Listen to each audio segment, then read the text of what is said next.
Hello guys, how are you? Wish you very good afternoon, and also I wish you will be fine at your home.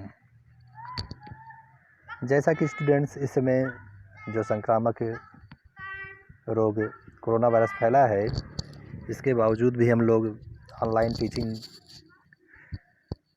ले रहे हैं और आप लोग भी अच्छी तरह से पढ़ रहे हैं। फिर भी जो भी आपका ये समर असाइनमेंट दिया गया है RBPS स्कूल के द्वारा, इसको आप अच्छी तरह से करिए। और कोई भी प्रॉब्लम होती है तो सभी सब्जेक्ट के टीचर्स जो हैं वो आपको हेल्प करेंगे, तो इसी तरह मैं भी आपको हेल्प करूँगा। तो बेटा, सबसे पहले मैं आपको ये बताना चाहता हूँ कि आपका ये जो आज वीडियो मैं बना रहा हूँ, ये 20 मिनट से अधिक नहीं होगा। और इसके बाद आपको कुछ आज ही प्रयास करना होगा।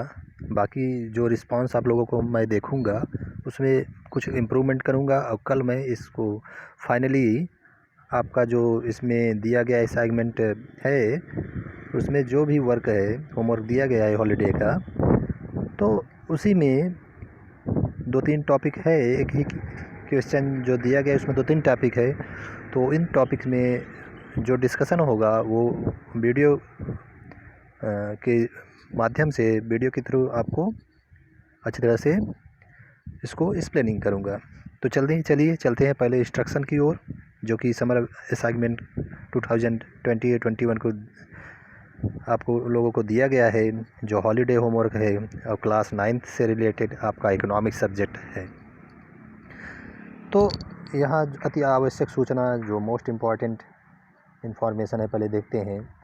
तो मोस्ट इम्पॉर्टेंट मैसेज में सेकंड में बताया गया है, समर असाइनमेंट के लिए स्टूडेंट अलग से ड्राइविंग नोट्स का प्रयोग करेंगे।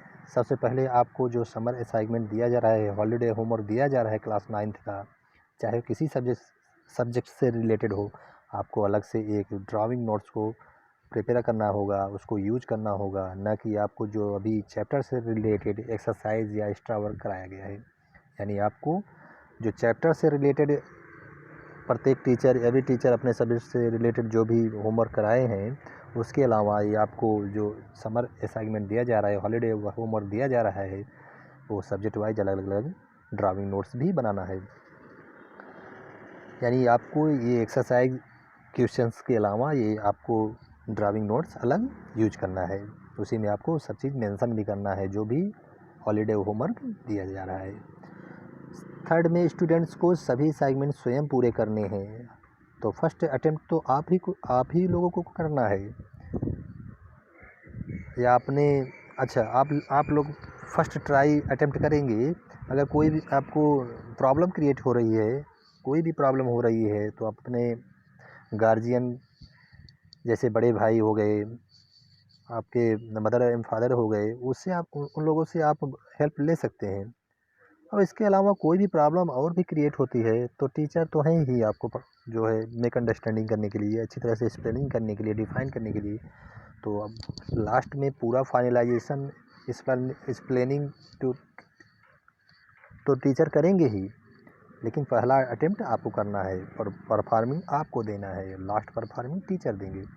तो जो फाइनलाइजेशन होगा वो टीचर के द्वारा होगा, लेकिन फर्स्ट अटेम्प्ट आपके द्वारा, आपके परिवार के हेल्प के द्वारा आपको स्वयं करना है।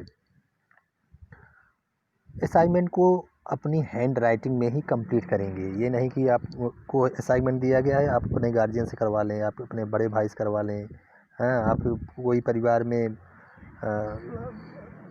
अच्छा जो है राइटिंग लिखता हो या जानकार हो, उससे करा लें। नहीं, आपको स्वयं क्रिएटिविटी दिखानी है, आपको स्वयं ही करना है, क्योंकि स्वयं करने से ही आदमी मैच्योरिटी मिलती है, राइटिंग भी इम्प्रूवमेंट होगा, आपके कोई जो माइंड में स्टेटमेंट होगा, आप खुद उसको बयां कर सकते हैं, उसको जो है आप मेंशन कर सकते हैं स्टेटमेंट में, सेंटेंस में। इसलिए आपको स्वयं ही हैंड राइटिंग में, अपने सेल्फ हैंड राइटिंग में ही कंप्लीट करना है असाइनमेंट को। क्लास 6 टू क्लास 12 तक के सभी स्टूडेंट्स को समर असाइनमेंट के तहत यूट्यूब से फ्रेंच एंड स्पेनिश लैंग्वेज जो स्कूल के द्वारा सिखाई जा रही है, सभी स्टूडेंट एक अलग से नोट्स बनाकर इन्हें लिखेंगे। तो जो स्कूल मैनेजमेंट के द्वारा आपको अलग से भी लैंग्वेज, फॉरेन लैंग्वेज सिखाया जा रहा है, जैसे फ्रेंच एंड स्पेनिश को, वो भी आप अलग से जो भी वर्ड पावर हो, जो भी उसके अल्फ़ाबेट हों, उसको आप सीख रहे हैं, उसको भी आप एक अलग से नोट्स बनाते चलिए। समर असाइनमेंट के संग में यह नोट्स भी स्कूल में जमा होगी। तो देखिए, जब भी आपका स्कूल खुलेगा, इस संकट की घड़ी से जब हम लोग मुक्ति पाएंगे, जब भी स्कूल खुलेगा, तो आपसे डिमांड किया जाएगा कि आपको जो दिया गया समर असाइनमेंट है उसको डिपॉजिट करिए, और जो फॉरेन लैंग्वेज जैसे फ्रेंच एंड स्पेनिश आपको कई वीडियो के थ्रू जो है प्रदान किया गया चैनल पर, तो उसका भी जो नोट्स बनाए हैं उसको भी आप डिपॉजिट करिए। तो आपसे डिमांड की जाएगी, तो इसके लिए आपको पहले से ही कंप्लीट करके इसको वेल मेंटेन करके आपको रखना है, क्योंकि ये आपका बहुत कीमती समय है, प्रीशियस टाइम है, इसका आप अच्छी तरह से यूटिलाइजेशन करिए।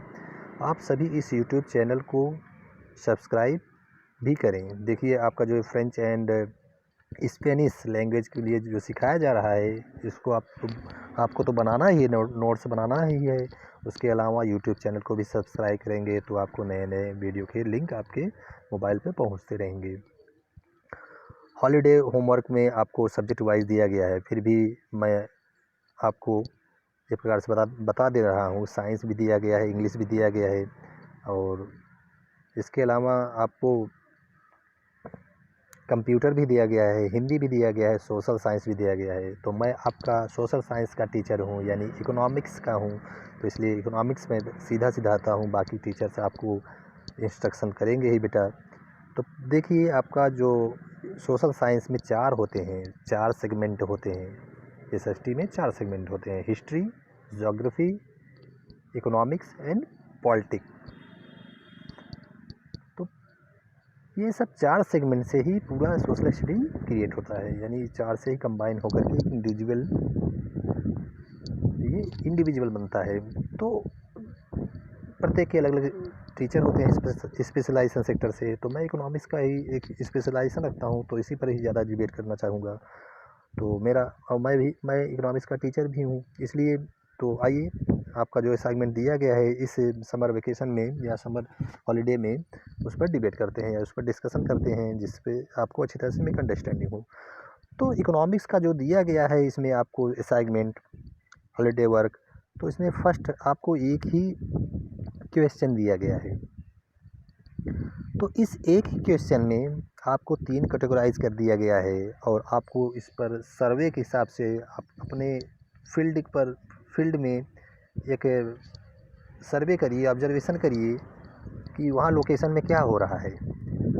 तो यहाँ यही दिखाया गया है, खुद करके ही वहाँ पर अनुभव करिए, और दिए गए उस फील्ड के सर्वे पर, ऑब्जर्वेशन पर प्राप्त किए गए अनुभव को आप मेंशन करिए। तो यहाँ फर्स्ट आपका ये इकोनॉमिक्स का फर्स्ट क्वेश्चन है: during your field visit talk to some farmers of your region, find out. आप अपने फील्ड विजिट पे जाइए और कुछ फार्मर से जो आपके क्षेत्र से संबंधित हैं उनसे बात करिए। आप वहाँ पर ऑब्जर्वेशन में जाइए और कुछ जो किसान हैं आपके क्षेत्र में, आपके दिए गए क्षेत्र में आप जब सर्वे करेंगे, ऑब्जर्वेशन करने के लिए जाएंगे, अवलोकन करने के लिए जाएंगे, सर्वेक्षण करने के लिए जाएंगे, तो क्या पाते हैं? Find out what kind of farming methods, modern और ट्रेडिशनल और mixed, do the farmers use.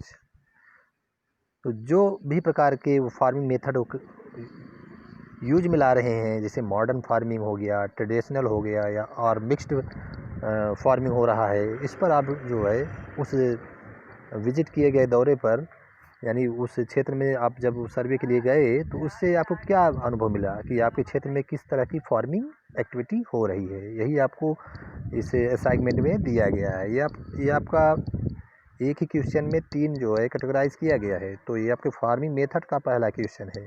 ये आपके ड्यूरिंग योर फील्ड विजिट पर आप किस तरह की खेती को पाते हैं। आप अपने क्षेत्र पर जब दौरे पर जाते हैं तो आप क्या देखते हैं कि उस क्षेत्र के, आप अपने क्षेत्र में किस तरह की किन किन खेती की पद्धतियों को, सिस्टम को, मेथड को पाते हैं। क्योंकि पहले ट्रेडिशनल फार्मिंग होती थी, अब मॉडर्न होने लगी, या दोनों का कहीं कहीं मिला जुला रूप नहीं दिख रहा है। तो इन्हीं पर जो है आपको मेंशन करना है, वो आपको अपने सेंटेंस में लिखना है। और कोई प्रॉब्लम होगी तो कल मैं इसका एक फ़ाइनल वीडियो बनाऊँगा। ए फर्स्ट के ए का क्वेश्चन मैं अभी जो है डिस्कशन कर रहा हूँ बेटा। तो आप अपने क्षेत्र पे दौरे पे जाइए और वहाँ के अपने क्षेत्र के ही किसानों से पूछिए और उनसे पूछिए और ख़ुद ही अनुभव करिए कि यहाँ कौन कौन सी खेती की मेथड ये लोग यूज कर रहे हैं। कि ये अभी पुराने ही समय में लोग ख़यालात में जी रहे हैं या मॉडर्न फार्मिंग जो इरा चल रहा है उसमें जो है इसको यूटिलाइजेशन कर रहे हैं, ये यूज कर रहे हैं। अगर मॉडर्न फार्मिंग यूज कर रहे हैं तो वहाँ की तकनीकी जो इंटेंसिविटी होगी उसमें पोटेंशियलिटी होगी, और ट्रेडिशनल फार्मिंग पर ही अपना जीवन अस्तित्व बनाए रखे हैं तो समझ लीजिए कि भाई अभी देश बहुत पिछड़ा हुआ है, यानी वहाँ की प्रोडक्टिविटी बहुत लो है। अगर मिक्स्ड कहीं मिला जुला भी रूप दिखता है तो समझ लीजिए कि कोई वहाँ पर कई तरह की डिस्पेरिटीज़ भी हैं, असमानताएँ हैं, इनइक्वलिटी हैं। जो धनी लोग हैं वो मॉडर्न फार्मिंग यूज कर रहे हैं और जो गरीब लोग हैं वो ट्रेडिशनल फार्मिंग यूज कर रहे हैं। तो इस पर आप एक अच्छी तरह से एक ऐसे टाइप बना सकते हैं और वहाँ के अपने क्षेत्र के हिसाब से डिफरेंसेस भी दिखा सकते हैं कि क्यों यहाँ ट्रेडिशनल फार्मिंग लोग यूज कर रहे हैं या मॉडर्न फार्मिंग कौन कौन से लेवल के सोशल लेवल के लोग कर रहे हैं। सोसाइटी में कई तरह की कितनी डिस्पेरिटीज़ हैं, इनइक्वलिटीज़ हैं। जो ज़्यादा धनी लोग हैं वो मॉडर्न फार्मिंग को सभी उनकी आइडियाज़ को अपना रहे हैं, जो ट्रेडिशनल से हैं वो पुराने ख्यालात में जी रहे हैं और गरीबी के कारण वही पद्धति से फ्री इन कास्ट जो मिल रहा है उसी पर जो है खेती पर बने हुए हैं। और इरिगेशन भी यहाँ पर आप दिखा सकते हैं कि फैसिलिटीज़ कैसे अस्तित्व में आई या इलेक्ट्रिसिटी कैसे एग्जिस्टेंस में आई।